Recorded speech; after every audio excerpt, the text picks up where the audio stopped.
sudah datang di tengah-tengah kita, mudahan niatnya insya Allah Allah jadikan jalan kemudahan urusan dunia akhiratnya. Amin. Kami hormati Bapak Sepuh Pak Abdul Halim yang eksis membantu menggelar karpet, dibantu dengan Cak Olay Hamdani dan tamu rekan-rekan semua yang eksis istiqomah di malam Ahad yang kedua ini mau hadir. Semoga tanpa terkecuali semua Ustaz Ahmad Sujono terutama Ustaz Oki Bewok, Mas Sadi siapa namanya? Mas Ngadi. Ya, mudah-mudahan insya Allah ya Allah hadirkan doanya, aminkan malaikat ribuan jutaan perjuangan di tengah-tengah majlis yang mulia ini. Allah mudahkan, Allah mudahkan, Allah mudahkan bihaqi Sayyid Muhammad wa khatimil Quran segala urusan kita yang menyangkut urusan duniawi, terlebih urusan ukhrawi iman dan Islam kita, istiqomah sampai kelak dipanggil dengan husnul khotimah. Amin. Berhubung ini bulan Safar tanggal 16, pertemuan malam Ahad berikutnya yang ketiga kita nggak sempat menjelaskan. Pada tanggal 20 Agustus bertepatan hari Rabu akhir bulan Safar. Catat kalendernya 20 Agustus itu adalah akhir Rabu akhir bulan Safar. Ada beberapa redaksi ilmu, adab atau ibadah pendekatan kita kepada Allah agar kita diberikan keselamatan. Kenapa ada sebuah keterangan mengenai tentang Rabu akhir bulan Safar. Wa qala alamu Syekhud Dairabi fi mujarabatihi, dan telah berkata Imam Ad-Dairabi dalam kitab Mujarabatnya. Mujarabat itu kitab yang sudah terbukti tajrib. Asalnya jaroba yaitu tajriban, asalnya tajroba ya tajribu tajriban, boleh gitu juga terbukti di masyarakat. Dan ini beliau sensus persentase di atas 50%, terbuktinya di atas rata-rata. Beliau membuat karya bukan teori ilmiah tetapi sudah melakukan praktek ilmiah, namanya mujarobat. Mujarobat itu ilmu yang sudah dipraktekkan, itu mujarobat. Nah, kata Imam Dadal dalam kitabnya, faidatun bermula ini suatu faedah. Dzakar ba'dul arifin telah menuturkan sebagian orang-orang yang mengenal Allah. Arif orang-orang yang telah mengenal Allah. Ada arifin, abidin, alimin. Ada 3. Pertama, arifin orang yang sungguh telah mengenal Allah, tingkatnya tinggi, di bawah Nabi, sudah Rasul, itu arifin. Orang yang dekat mengenal Allah, jangankan waktunya, denyut jantungnya Allah, Allah, Allah, Allah. Kalau nggak lalai dari ingat Allah, namanya arifin. Tidurnya pun ingat sama Allah. Ini disebut arifin. Kita butuh orang-orang begitu, dekat dengan orang begitu, doanya orang begitu. Ada yang kedua disebut abidin, orang-orang yang ahli ibadah, yang wajibnya 5 waktunya Masya Allah, ditambah rawatib qobliyah ba'diyahnya, sunnah 1 kali 24 jam sejak ketemu, baik hajat, witir di malam-malamnya atau di waktu siangnya, zikir pagi, zikir sore petang, nggak pernah luput yang sunnah muakkad, bahkan gak muakkad. Tukang ibadah, baik ibadah wajib maupun sunnah, baik ibadah mahdoh dan mahdoh, disebut abidin. Orang arifin udah pasti abidin, tapi abidin belum tentu arifin. Berapa banyak orang ibadah tapi masih belum mengenal Allah dengan sesungguhnya. Jadi abid ini ahli ibadah yang nilainya kedua, tiap hari dia mikirin hukum Allah. Kita katakan ulama pakar fikih lah disebut abidin. Arifin ulama pakar tasawuf disebutkanlah kalau kita kategorikan. Yang ketiga alimin, orang-orang yang dikasih kepercayaan oleh Allah sebuah ilmunya Allah. Dia dapat ilmu dari gurunya, disampaikan kepada jamaahnya, masyarakatnya. Ilmunya bersanad, ilmunya ada mata rantainya sampai ke Rasulullah. Dia sampaikan, dan orang yang berilmu pun enggak semuanya itu berhasil. Ada orang pinter tapi kebeling, ada orang benar tanpa pinter. Dunia ini semuanya Allah akan laknat, Allah akan kutuk kecuali orang yang berilmu, kata Imam Ghazali. Ad-dunya mal'unatun wa mal'unatu wa ma fiha. Dunia itu dikutuk oleh Allah dan segala yang ada pada keduanya. Dan segala apa yang ada pada dunia itu. Ilal alimin, kecuali berilmu. Jadi kalau hidupnya kagak ngaji,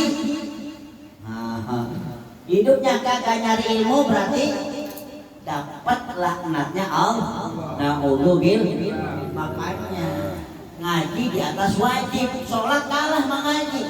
Karena kalau sholatnya salah, gimana caranya?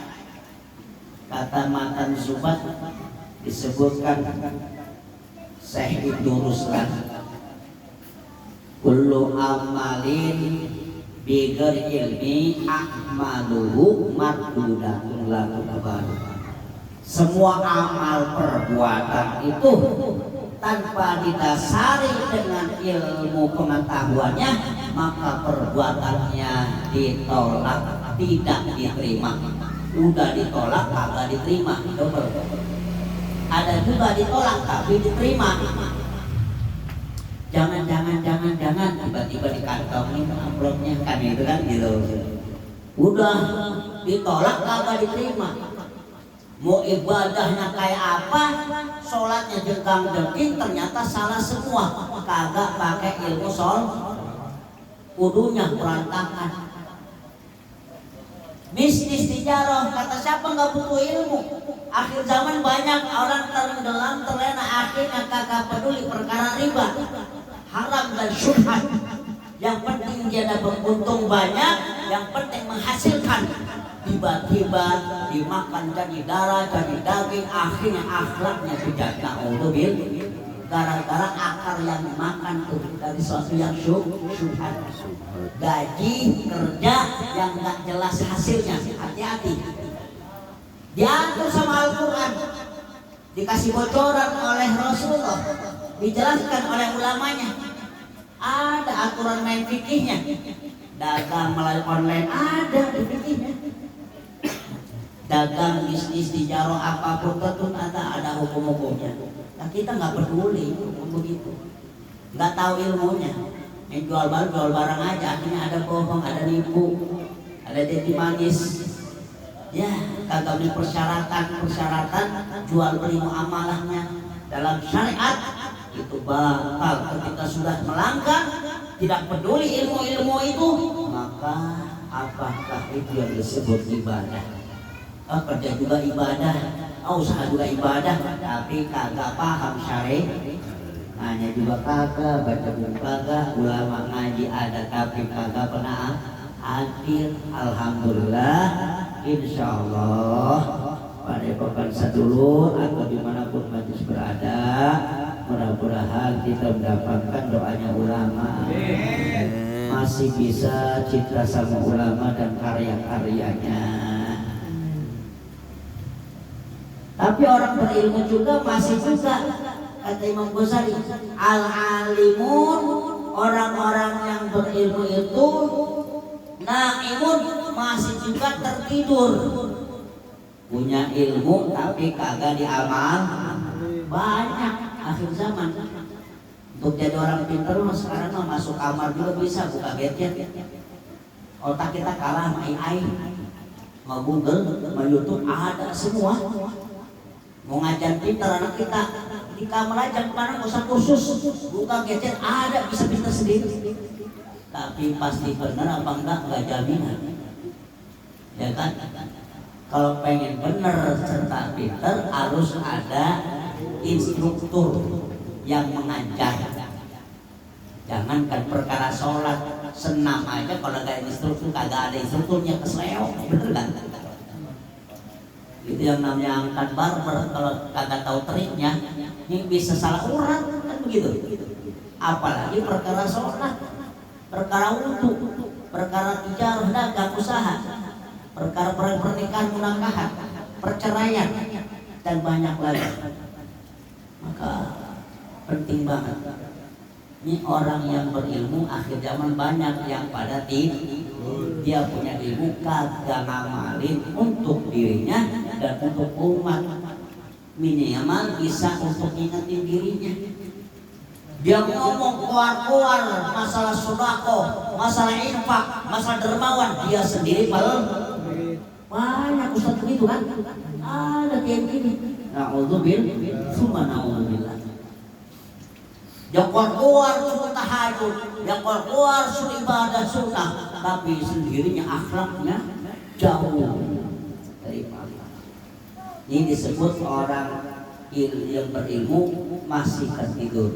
Yang berilmu aja tertidur. Wal alim itu tadi dunia dilaknat kecuali berilmu. Orang berilmu juga masih tertidur. Wal alimun naimun illal amilun, kecuali orang yang mengamalkan ilmunya. Wal amilun mabrurun, orang yang mengamalkan ilmunya pun masih tertipu. Kata Imam Ghazali, dia ngajarin orang, dia private, dia ngajar Al-Quran, tapi tujuannya orientasinya dunia. Ngajarin perkara-perkara ibadah, akhirat kagak ada amplop, kagak bisa. Ada begitu? Banyak. Akhir sama. Na'udzubillah. Tapi jangan juga diremehkan orang yang berilmu. Uang kita 1 juta 2 juta, bahkan 1 miliar 2 miliar belum ada apa-apanya dengan ilmu Allah. Jangan merendahkan orang berilmu dengan uang kita. Berapapun uang kita punya, kita kasih untuk anak kita ngaji Al-Quran, itu gak seberapa dibanding dia bisa baca Al-Quran. Maka hormatilah dengan penghargaan besar orang-orang tua, guru-guru yang sudah mengajarkan kita dan anak-anak kita sehingga bisa baca Al-Quran dan paham agama, ilmu Al-Quran serta kuat iman. Karena kewajiban untuk bisa kenal Allah bukan orang lain, tapi kita sendiri sebagai orang tua. Kita titipkan anak kita sama guru ngaji, dia sudah mengambil tanggung jawab. Salah satu jawab orang tuh di akhir dipanggil, anak gak bisa baca Al-Quran, anak gak bisa agama, kagak ngerti, berantakan, itu dipanggil bapaknya. Contoh, misalkan Hekal, panggil Hekal, siapa namanya Hekal? Sholat itu berantakan. Wah, bapaknya Kiai Haji Abdul Ghalib misalkan. Wah, Abdul Ghalib, Ustaz Abdul Ghalib misalkan. Wah, udah hebat ngajar, mana anaknya berantakan. Kaumnya itu bukan orang lain, bapak yang dia Pak. Alhamdulillah Ustaz Obi itu selalu ngajarin anak-anaknya 5 itu diajarin karena dari kecil Al-Quran, walaupun jarang ketemu. Alhamdulillah. Jadi kewajiban memahamkan agama kepada anak kita supaya selamat dunia serta akhirat, bukan orang lain, bukan guru ngaji, tapi orang tua. Nah, ketika sudah diambil tanggung jawab oleh seorang ustadz, kiai, guru, orang lain, maka wajarlah uang hartamu itu nggak ada nilainya. Itu sebagai penghargaan orang yang udah ngasih nyelamatin anak kita. Makanya jangan ngeremehin ilmu. Ilmu juga jangan dimurah, jangan dianggap murah, jangan diremehkan. Tapi juga bukan menjadi tujuan. orang yang berilmu semua tertidur kecuali orang yang mengamalkan ilmunya. Kenapa? Karena orang mengamalkan ilmu dituntut oleh Allah untuk ikhlas. Wal amilun maghrurun illal mukhlisun. Orang yang mengamalkan ilmunya, yang sudah mengamalkan perbuatannya dengan ilmunya, itu masih tertipu kecuali hanya orang-orang yang ikhlas perbuatannya, kebaikannya. Ikhlas itu susah diucapkan dengan kata-kata, tapi kita bisa menyaksikan dengan bukti kehidupan. Ikhlas itu besar, tinggi nilainya. Karena setan iblis paling takut ikhlas. Iblis setan tidak takut sama orang yang bisa pandai baca Quran, tidak takut. Karena iblis lebih dulu ibadahnya dan lebih pandai. Iblis tidak takut sama orang yang dermawan dengan hartanya, karena iblis bisa menciptakan harta berlimpah melebihi dunia ini. Iblis tidak takut sama orang-orang yang ibadahnya getol, wajib dan sunnahnya.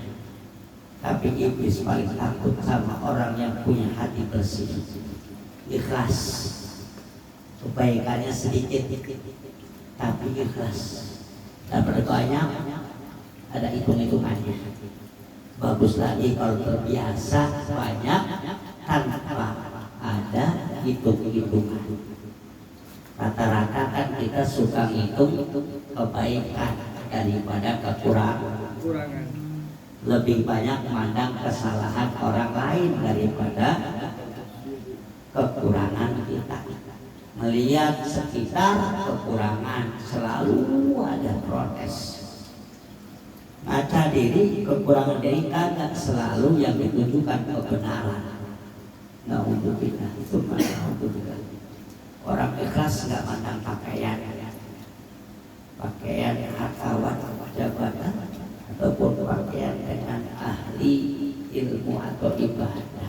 Bahkan preman pun bisa ikhlas, gembel pun bisa ikhlas, orang yang jauh dari masjid pun bisa ikhlas, orang yang nggak pernah pesantren pun bisa ikhlas, orang yang kerja kantor pun bisa ikhlas, orang yang biasa ketemu di lapangan kerjanya kasar pun bisa ikhlas. Di akhir zaman malah dibalik, orang yang biasa masjid susah ikhlas. Orang yang dekat dengan musola, majlis dan lulusan pesantren, ikhlasnya udah terbalik tujuannya. Tapi jangan sampai kita seperti itu.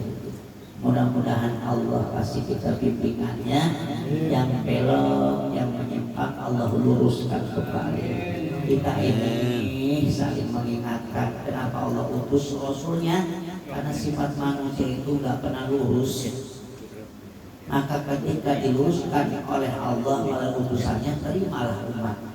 Begitupun ulama diutus oleh Allah di tengah masyarakat, baik dengan beberapa gelar ketokohannya, maka kalau ia terpilih dan dipercaya sebagai tokoh, maka kita ikuti peringatan-peringatannya. Selamat. Ya. Kata beliau, sebagian orang-orang yang sudah mengenal Allah min ahli kasbi wa tamkin, sebagian daripada ahli kasyaf dan ahli tamkin.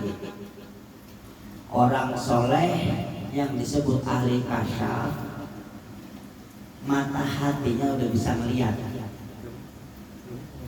mata hatinya udah bisa disebut basyirah. Ini mata fisik, kita bisa melihat sejauh mata memandang tentang benda materi sekecil apapun.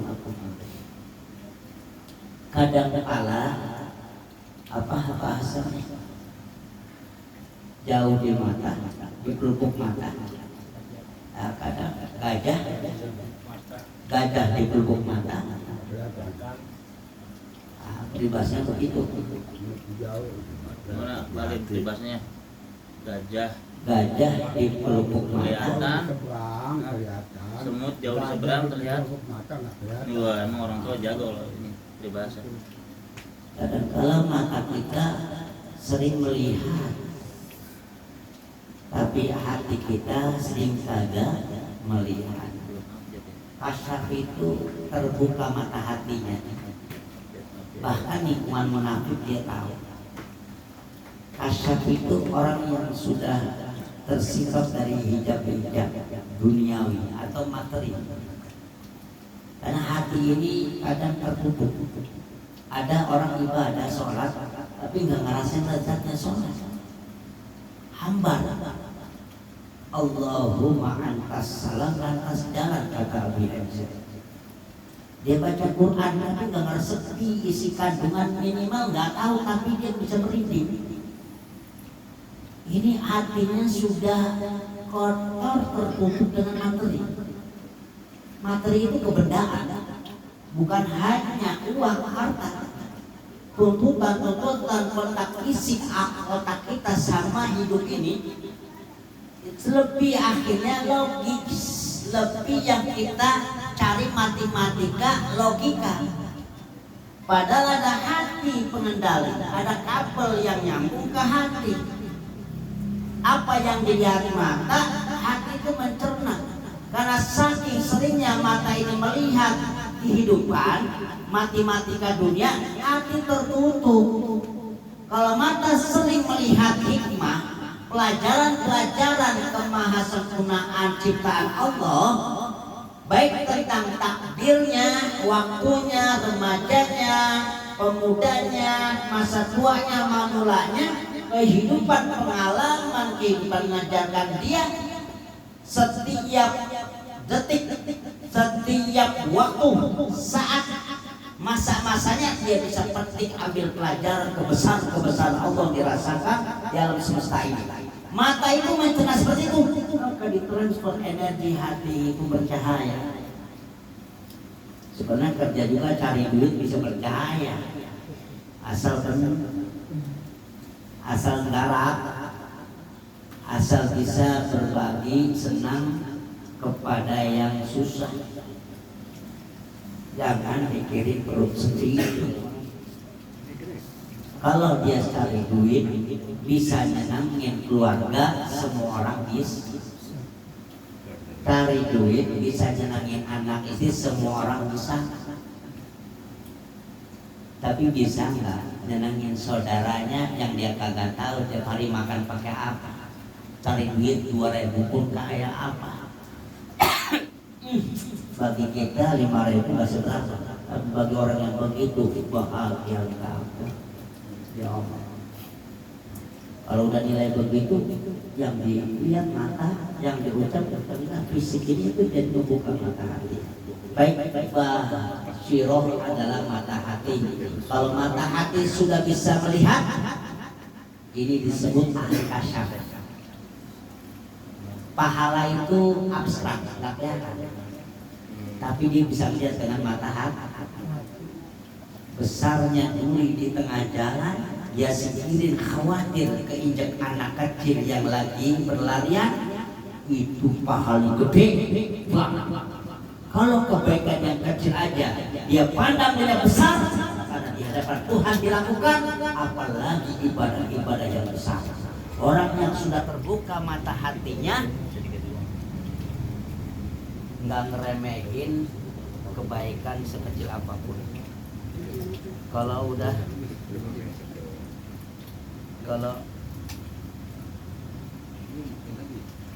terbuka,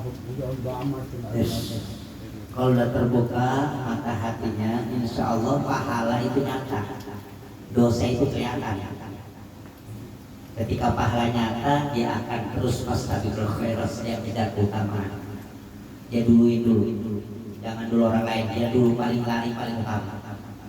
Di pengajian ada, dia duluan. Di masjid belum ada nih jamaahnya, dia duluan. Yang sholat belum mulai, dia duluan. Itu kelihatan sama dia soalnya. Padahal nggak kelihatan, pahala nggak kelihatan. Dosa itu nggak kelihatan, tapi bagi orang yang terbuka mata hatinya itu nyata. Sehingga dia hati-hati dengan dosa. Jangan yang besar, yang kecil pun dia waspada. Kuburan itu perkara yang gak terlihat, tapi dia paham. Terbuka mata hatinya bagaimana keadaan kubur. Bahkan alam malaikat pun bisa dilihatnya. Bahkan buat Syekh Muhyiddin Abdul Qadir Jailani, oleh Allah dibuka kasful hijab min alamil malakut wal mughayyabat. Allah buka alam malaikat dan alam-alam gaib, pintu-pintu langit sampai ke Lauh Mahfuz. Contoh Jailani bisa melihat papan takdir. Itu sering kita diterangkan. Ya Allah, apalagi Rasulullah. Ya kasyaf itu bisa siapapun. Tiap hari kita harus bisa bersih hatinya dari segala onak duri yang disebut materi. La ilaha illallah. Jangan kau masukkan materi dalam hati. Cukup kau ada di telapak tangan. Jangan sampai itu jadi problem besar, karena ada kekuatan Allah yang maha besar. Ya, kata Hamdani, kupas-kupas kelapa muda. Kupas-kupas kelapa muda. Makannya di kota tua. Kalau sudah lepas dari beban, jangan lupa ibadahnya. Orang-orang beli kelapa di Marunda, pulangnya naik sepeda. Hamdani ketemu janda muda, akhirnya sengketa. Kalau bahasa anak sekarang, baju 3 celana 3, yang atuh jatuh ke tanah bini kagak, kokin kagak, malam minggu kagak kemana-mana. Makan nasi lauknya teri. Santri, jangan capek nyari materi, karena sudah ada yang ngurus, yaitu Ilahi. Sekedarnya saja 8 jam tambah dengan waktu yang lainnya menutupi penghidupannya, tapi jangan lupa itu semua ibadah. Ini mau 17 Agustusan. Kalau hal-hal yang berkaitan dengan liburan semangatnya bukan main. Coba dialihkan Al-Quran jadi liburan, sholat jadi hiburan, bagi duit pun hiburan. Coba jadi hobi yang namanya hiburan itu bentuknya ibadah. Lagi-lagi fisik kita sama batin beda. Hiburan fisik mah supaya hati tenang, kegembiraan dan kesenangan. Hiburan hati supaya bahagia, hanya cukup dengan resep ibadah. Mudah-mudahan Allah buka mata hati kita, sehingga kita semangat. Kita ini mau walaupun berlama-lama duduk pegel zikir di majelis yang mulia ini, jadi asbab semangat ibadah kita, kerja kita, keberkahan Allah kasih, insyaallah. Ya, jadi kalau lagi bangun tidur, ya Allah hilangkan semua penyakit-penyakit hati, bersihkan hati kami. Orang yang sudah dibersihkan hatinya, semua tuh enak. Mau baca Quran gak berat, mau langkah kaki ke tempat yang baik gak berat. Semua yang berat mungkin dalam problematika itu akan melewati ringan. Udah kasar. Ya kita minta doanya orang kasar. Ahli kasar itu begitu, bisa melihat sesuatu yang tidak diketahui orang-orang lain. Kalau bahasa kita mungkin sekarang banyak nih di TV namanya apa? Indigo. Itu indigo itu, aduh, kadang indigo cinta setan juga ada. Orang indigo malah masuk. Betul. Seperti saya tawabin dulu. Masuk.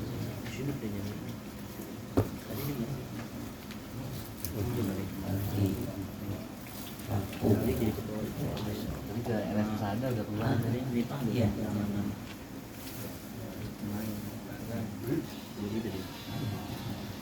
Ini santri lapas, kiai juga lapas. Mantap, wabi. Ini LC semua ini. LC semua. LC ya. Lulusan pimpinan. Alhamdulillah, silaturahim.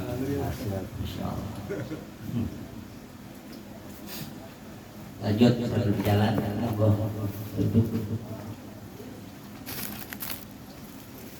Jadi orang yang dikasih kelebihan di atas rata-rata yang pada umumnya dikasih namanya itu kelebihan kasful hijab, ahli kasyaf, kebuka mata hatinya bisa melihat sesuatu yang belum terjadi.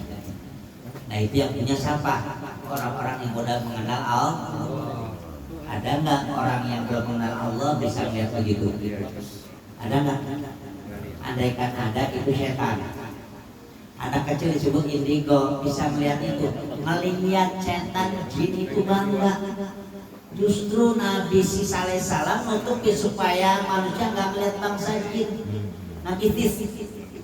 Sifat aslinya jin ini rumah ketutup sama pentungan beduknya.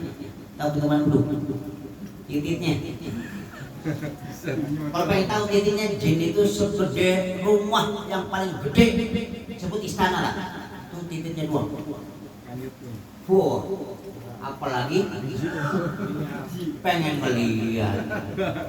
Jin dikasih kembali rupa, bisa berubah wujud binatang, cuman hanya beberapa saja. Bisa gede, bisa kecil. Tapi wujud aslinya nggak dikasih tahu karena udah ditutup oleh Nabi Isa alaihissalam. Wujud aslinya karena angker serem. Wujud aslinya bangsa jin. Orang bisa ngeliat jin malah bangga sebut indigo. Ya, hati-hati kalau ada anak kita yang sebagai bisa begitu, buru-buru kirimin ke pesantren atau bacain ayat Al-Quran atau ruqyah tutup. Kenapa? Nggak bakal bisa mengendalikan dirinya. Maka ada amalannya. Orang kalau pengen nggak dilihat di kamar mandi sama bangsa jin, jin tukang intip juga, ya. Jangankan hadani mata malaikat. Jin tukang intip, maka masuk kamar mandi harus baca. Apa bacanya? Masih ingat? Mandi. Apa bacanya? Hah? Ya, satu doa masuk WC, terus 3 kali kagak bernapas, 3 kali kagak kalau bisa pakai hati bacanya oleh dalam. Bismillahirrahmanirrahim, masyaallah, la haula wala quwwata illa billah. Kagak ada napas, kagak pakai napas, kagak napas 3 kali. Itu jin pun nggak bisa ngintip, nggak bisa ngeliat kita. Kalau semua jin bisa melihat manusia, begitu pun nggak semua manusia bisa melihat jin. Dan itu bukan tujuan prioritas bisa melihat jin itu kebanggaan. Jelek itu, justru sebenarnya itu jelek. Ya. Jadi yang disebut ahli kasyaf bukan melihat jin, tapi ngelihat semua perkara mughayyabat, perkara yang abstrak seperti alam-alam akhirat, barzah, fase-fase akhirat, timbangan akhirat. Jadi akhirat itu kelihatan, pahala kelihatan, dosa kelihatan. Semua malaikat-malaikatnya Allah, cahayanya Allah kelihatan. Mana rumah yang terang, mana rumah yang gelap. Mana orang yang munafik, mana orang yang mukmin, dia tahu. Itu ahli kasyaf. Yang kedua ada ahli tamkin yang mengetahui bala ini turun di bulan Safar. Ahli tamkin. Tamkin itu sekali ngucap kejadian. Itu ahli tamkin. Kalau ngucap ucapannya kejadian, itu namanya orang soleh. Orang yang sudah mengenal Allah, terlindung dia dari tuntutan-tuntutan yang diperbudak oleh dunia atau materi. Hidupnya apa adanya, sederhana, nggak neko-neko, nggak banyak ngomongnya, dan ibadah kebaikannya nggak mau dipajang atau dilihat-lihat oleh orang banyak. Bahkan dia sebaliknya pengennya dipitnah, pengen dipandang jelek sama orang-orang. Tapi sekali ucap kejadian, itu namanya ahli tamkin. Yang nggak tahu lah, Allah yang tahu rahasia Allah siapa yang seperti itu. Tapi pernah kita menjumpai itu. Disebutkan yang tahu bala bencana turun ahli kasyaf dan ahli tamkin, annahu yang fi kulli sanatin, bahwasanya beliau menyatakan yang silu senantiasa turun fi kulli sanatin pada setiap tahun salatumi'ati alfin baliyatin wa isyuna alfan minal baliyat, yakni turunlah, beliau mengatakan setiap tahunnya turunlah 320.000 bencana, 320.000 tiap tahunnya bencana. Kullu dzalik, semua yang 320.000 bencana itu turunnya fi yaumil arba'il akhiri min Safar, yaitu pada Rabu akhir bulan Safar. Kata kalender kita 20 Agustus, maka banyak doa tolak bang, sedekah tolak bang, kebaikan niatnya tolak bang, sholatnya tolak bang, ada dapil bang. Tak ada ilmunya. Ya Allah, dikumpulin banyak musibah-musibah. Wa yakunu dzalikal yaum as'aba ayyamis sanah, maka pada hari itu banyak kejadian-kejadian yang sangat menyulitkan, mengenaskan pada tahun tersebut. Wa man shalla fi dzalikal yaum arba rakaat, maka barang siapa yang sholat pada hari tersebut sebanyak 4 rakaat, ya robi kulli rakaatin, yang mana dibaca pada setiap rakaat yang menghadap pada 4 rakaat tersebut, badal Fatihati, setelah Al-Fatihah surat inna a'tainakal membaca surat inna a'tainakal kautsar fasholli li rabbika wanhar inna syani'aka huwal sabraha sab'a asyarata marratan, 17 kali. 17 Al-Kautsar 7 kali berdiri. Lama nggak kira-kira? Lama. Ya namanya lagi ada hajat 17 kali lama. Ditambah wal ikhlasi dan surat al-ikhlas khamsa maratin 5 kali. Setiap rakaat sama. Habis Al-Fatihah, Al-Kautsar 17, lanjut Al-Ikhlas 5 kali. Sebanyak 4 rakaat 1 salam. Boleh juga dipakai 2 salam, 2 rakaat.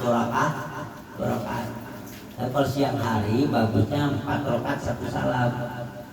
Kalau siang hari, karena ada hadis sholat malam itu rakatain 2 rakaat. Kalau sholatnya siang sunnah itu 4 rakaat, yang 4 rakaat 1 salam bagus. Sama seperti orang yang sholat sunat tasbih, kalau dia melaksanakan malam 2 rakaat. Kalau sunat tasbih bagus 4 rakaat, dibagi 2 kali saat. Kalau sholat tasbihnya siang hari 4 rakaat 1 salam, itu adat kebiasaan Rasulullah, sunahnya begitu.